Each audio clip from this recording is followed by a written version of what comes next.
Ya pertama ya silahkan dibantah nanti ya, kalau kita bilang ini itu nanti nggak ada bukti, takut kita karena ilmiah itu kan ada kekangan. Jadi itulah yang sebenarnya kekeliruan dari awal yang dilakukan oleh Rismond gitu ya. Ya, kita dengan analisis kita bisa menemukan ya, dengan namanya tone mapping, dengan mengubah kontras dan segala macam itu kita bisa menemukan menggunakan data yang sama. Tetapi kalau ingin lebih jelas lagi, kita bisa menggunakan data-data yang lebih baik ya, karena kita memiliki data hasil scan-nya ya, sehingga itu sangat berbeda jauh dengan hasil penelitian yang dilakukan oleh Rismond. Karena dia hanya menggunakan data dari sumber media sosial yang ukurannya sangat kecil sehingga kualitasnya sangat jauh dari aslinya.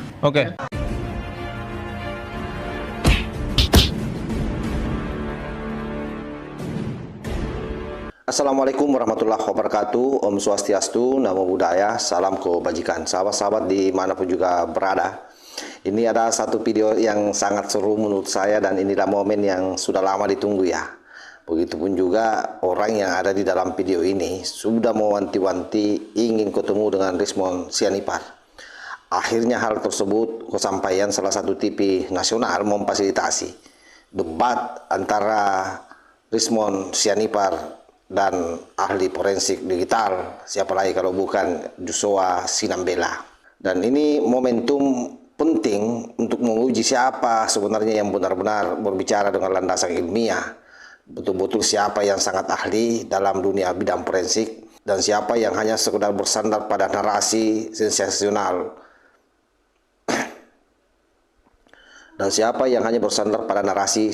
sensasional.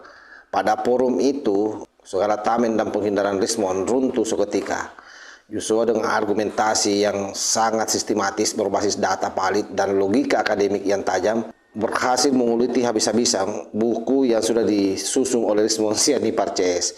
Bahkan ada satu yang menarik kalau kita melihat daripada substansi pernyataan Joshua Sinambela. Tidak enak saja kalau dia mengatakan bahwa buku itu adalah sampah. Nah, seperti apa videonya? Ini kita simak secara bersama-sama. Buku ini Anda seperti apa melihat analisisnya Bang Rismond? Siap. Jadi kemarin waktu di UGM ketika mereka meluncing, saya persis di depan mereka, duduk di depan mereka. Jadi saya tahu persis apa isi buku tersebut ketika dijelaskan ya, terutama oleh Rismond maupun Tifa maupun Roy Suryo ya. Jadi dari penjelasan tersebut, setiap babnya segala macam, kita sudah paham benar isinya seperti apa gitu ya, analisisnya seperti apa, teknologi apa yang mereka gunakan dan seterusnya, dan itu sudah kita bantah sejak beberapa bulan yang lalu gitu ya. Jadi itu mungkin yang kita sampaikan ya. Jadi terutama mungkin yang dilakukan oleh Rismond sendiri, yang dianggap dia merupakan penelitian ya, itu sangat jauh dari penelitian gitu ya. Tidak ada studi komparasi sama sekali. Dia tidak membandingkan skripsi teman-teman Jokowi, dia tidak membandingkan dengan skripsi tahun 80-an ya, yang ada pada saat itu di sekitar kampus UGM gitu ya. Karena faktanya ya, skripsi teman-teman Jokowi persis sama seperti skripsi Jokowi. Jadi ada 40-an skripsi saya dokumentasi, isinya sama, fontnya juga sama, dan cetaknya juga sama, menggunakan percetakan perdana. Dan saya juga sudah melakukan survei juga ke beberapa fakultas yang lain. Di Fakultas Hukum saya menemukan ratusan skripsi yang kurang lebih sama seperti skripsi Jokowi. Kurang lebih seperti. Bang Rismond, dijawab silakan. Ya, saya nggak mau menjawabnya dengan jawaban narasi juga ya. Jadi uji coba silakan dibantah juga dengan buku, itu lebih fair saya kira. Dan semua akan menilai juga bantahannya akademik atau enggak gitu. Jadi kalau bisa kita tampilkan satu gambar, bisa nggak? Boleh, silakan sambil kita tampilkan biar bisa dianalisis. Ya. Pemirsa juga tahu bagaimana kemudian. Bukan, gambar. Fotonya. Gambar yang dari saya, gambar. Dari buku, Yang dari buku, teman-teman. Gambar yang tadi dari flash disk saya, bukan video. Yang dari flash disk. Oke, sambil kita tunggu. Iya. Bang Rismon, apa yang ingin Anda sampaikan? Ya pertama ya silahkan dibantah nanti ya kalau kita bilang ini itu nanti nggak ada bukti, takut kita karena ilmiah itu kan ada kekangan variabel, parameter, metode, ya silahkan dibantah, itu very welcome. Dari bab 9 saja kita uji lintasan itu ada bukti numeriknya. Jadi ketika kita ambil potongan dari gambar tersebut dan dibaca berupa nilai-nilai numerik yang merepresentasikan nilai-nilai piksel tersebut, itu memang tidak ada warna merah, kanal R-nya itu tidak ada. Oke. Jadi kalau ada dia akan menuju ke arah 255.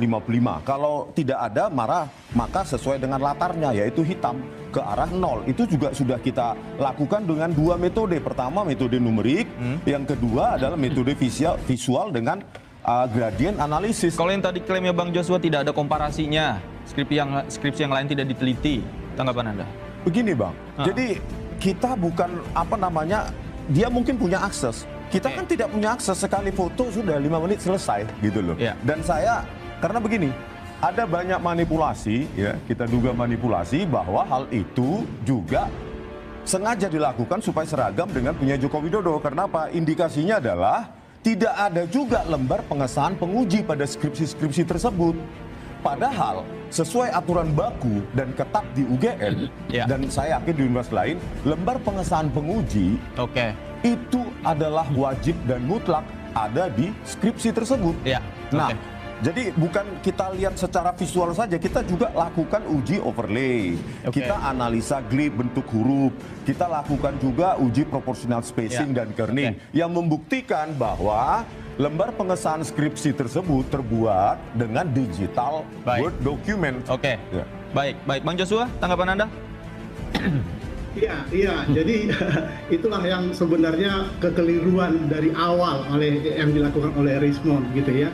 Jadi sudah jelas-jelas bahwa font tersebut, bahwa proportional spacing maupun kerning itu persis sama. Saya bisa kasih tunjuk juga di background saya jika memang ingin saya kasih tunjuk. Termasuk juga nanti yang berhubungan dengan lintasan merah itu. Ketika misalnya Rismon menggunakan data-data Dian Sandi dan dia tidak menemukan, berbeda dengan yang kita lakukan. Ya, kita dengan analisis kita bisa menemukan ya dengan namanya tone mapping, dengan mengubah kontras dan segala macam itu kita bisa menemukan menggunakan data sama. Tetapi kalau ingin lebih jelas lagi, kita bisa menggunakan data-data yang lebih baik ya, karena kita memiliki data hasil scan-nya ya, sehingga itu sangat berbeda jauh dengan hasil penelitian yang dilakukan oleh Rismon karena dia hanya menggunakan data dari sumber media sosial yang ukurannya sangat kecil sehingga kualitasnya sangat jauh dari aslinya. Baik. Ini kalau kita bicara soal analisa, masing-masing punya analisa yang memang berbeda begitu ya. Tapi buku ini sudah terlanjur terbit dan Bang Rifai melihat buku ini tadi Anda sebutkan bahwa adalah upaya untuk mengulur begitu ya dari rentang waktu yang ada pemeriksaan di Polda Metro Jaya. Apakah indikasi itu terlihat dari mana Bang Rifai? Bukan, jadi mengulur itu untuk melihat bahwa buku ini dikaitkan dengan penyidikan. Dan tadi kan Bang Rismon bilang bahwa ini akan dibawa dalam penyidikan. Beda dengan kalau Bang Rio Suryo kan sudah kita lihat waktu pemeriksaan dia tidak membawa buku ini. Jadi ya kembali lagi setiap orang punya cara pembelian masing-masing. Tapi buat kami sih, kami meyakini tidak akan berkaitan dengan perkara karena kata waktunya beda ya. Karena kalau melihat sebuah delik itu adalah situasi atau sirkumstansi sebelum dan saat terjadi delik. Bukan beberapa bulan kemudian ini menjadi parameter maju gitu, nggak bisa. Ya, jadi sesuatu yang kemudian itu tidak bisa masuk ke berlaku mundur. Pasti hakim akan melihat adalah saat sebelum sehingga terjadi delik. Lalu kedua saya mau tanggapi sedikit. Jadi kembali lagi dalam penelitian ini yang satu kelemahan, ini versi saya ya, sekedar masukan. Harusnya ada mitigating factor, di mana harus ada dong sisi lain dari informasi yang kontra. Misalnya kami diberi kesempatan juga misalnya memberikan komentar-komentar kami masuk di situ, termasuk pihak UGM agar komprehensif. Jadi jangan dari satu sisi aja. Contoh, seringkali Bang Rismon begini, bilang IPK tidak ada lembar menguji. Ya, karena waktu itu beliau memang mungkin lihat di perpustakaan tidak ada, tapi saya sudah saksikan saya langsung dengan Profesor Woning pada tanggal 15 saya lihat April langsung loh Bang 2025 di aspek Profesor Woning sendiri memang tidak ada. Terserah, tapi kami lihat langsung ya, ditandatangani, saya sebut namanya nih, ada 3 pengujian tanda tangan, Prof. Ahmad Sumitro, Insinyur Sofyan, dan Insinyur Baharudin. Dia tanda tangan 3-3-nya dan memberi nilai A Bang nilainya. clear. Nanti makanya administrasi kuliah ini kan semua sudah dijadikan bukti. Nanti di persidangan akan terbuka. Kedua lagi contoh, Bang Rismon bilang, itu kok lembar transkrip nggak ada yang tanda tangan. Loh, everybody knows namanya transkrip nilai itu nggak mungkin selembar. Pasti bisa 2 lembar atau 3 lembar. Yang dimunculin baris skrip itu hanya lembar pertama gitu. Lembar keduanya nggak kelihatan. 2 lembar. Ya misalnya gitu ya. Jadi bahwa lembar kedua aja nggak kelihatan ya gimana? Sementara kan kembali lagi Bang, saya juga kan harus diyakinkan dong sebagai lawyer ya. Saya juga lihat administrasi perkuliahan aja ada gitu loh. Ada, Anda sudah lihat langsung? Ada. Ini kan semua saya catat. IPK beliau juga 3 koma. Lalu pada perdebatan, kenapa dulu ngomongin 2 koma? Ya mohon maaf nih, budaya Jawa kan kadang merendah. Oke. Apakah cara merendah ini selalu dianggap tidak konsisten kalau mungkin bahasanya? Tapi kembali lagi ya, ini semua bicara kebenaran atau melihat apa namanya puzzle dinilai secara negatif. Tapi kembali lagi intinya adalah ya nanti saja di persidangan semua administrasi perkuliahan Pak Jokowi sudah disita oleh penyidik, bukti transfernya segala macam. Termasuk satu ya, ini saya klarifikasi di sidang masih diuji. Pak Kasmojo itu namanya tertera sebagai pembimbing akademik di KRS dan segala macam. Di print ada tanda tangan beliau. Pembimbing akademik, bukan setiap KRS itu ada tanda tangan, bukan pembimbing skripsi. Betul, bukan. Dia pembimbing akademik. Itu ada namanya tanda tangan. Jadi kalau dibilang bukan, kalau saya ada transaksi, saya lebih percaya bukti surat. Ya, tapi kembali lagi nanti silakan semua di persidangan diuji. Saya kira dari video ini kita bisa menilai ya bahwa sesungguhnya Joshua Sinambela tampil bukan sekedar sebagai penantang, tetapi sebagai representasi akal sehat publik yang memang menuntut yang namanya kejujuran intelektual, yang menunjukkan bahwa penelitian sejati itu tidak hanya berbasis asumsi dan potongan-potongan data yang diambil dari sumber-sumber yang tidak jelas alias dari pinggir jalan. Seharusnya yang namanya penelitian itu harus berdiri di atas bukti otentik, metode yang sahih dan referensi yang tepat sahabat, dan harus dapat dipertanggungjawabkan referensinya. Dengan sikap tenang dan argumentatif, Joshua menegaskan bahwa buku Rismon CS tidak lebih dari kompilasi data bohong, informasi tanpa kredibilitas, tanpa metodologi, dan bahkan tanpa pijakan akademik. Dan kalau kita melihat apa yang disampaikan oleh Rismon Sianipar, itu tanpa kehilangan pijakan. Bahkan dia tidak segarang sebagaimana yang selama ini kita saksikan kalau dia diskusi dengan orang. Kenapa? Karena dia berhadapan dengan ahli yang betul-betul ahli. Artinya, Rismon tahu diri, apalagi data yang dia gunakan adalah data yang bersumber juga dari Joshua Sinambela. Yang itu pun, dia gunakan data itu, tidak minta izin. Makanya Joshua Sinambela pernah mengatakan bahwa Rismon mencuri. Apa yang dicuri? Yaitu data, karena menggunakan tanpa izin. Yang seyogianya dia harus izin, sahabat. Itu baru namanya seorang akademisi yang jujur. Sehingga kelihatan di dalam diskusi ini bahwa klaim yang dibawa itu lulu lantah. Ketika ditantang bukti primer, alih-alih menguasai substansi, ya justru terlihat defensif dan berputar-putar tanpa arah. Bahkan dia ngeles bahwa karena ini buku harus dijawab dengan buku. Padahal bagi Joshua Sinambela itu bukan buku. Itu adalah merupakan kumpulan kebohongan-kebohongan, fitnah yang kemudian dibundel, disatukan. Karena itu bagi Joshua Sinambela itu adalah sekali lagi sampah yang layaknya turun di tempat sampah atau minimal dipakai untuk membungkus kacang. Dan inilah bukti nyata bahwa apa yang selama ini ia jual kepada publik hanyalah opini mentah, bukan hasil riset yang sahih.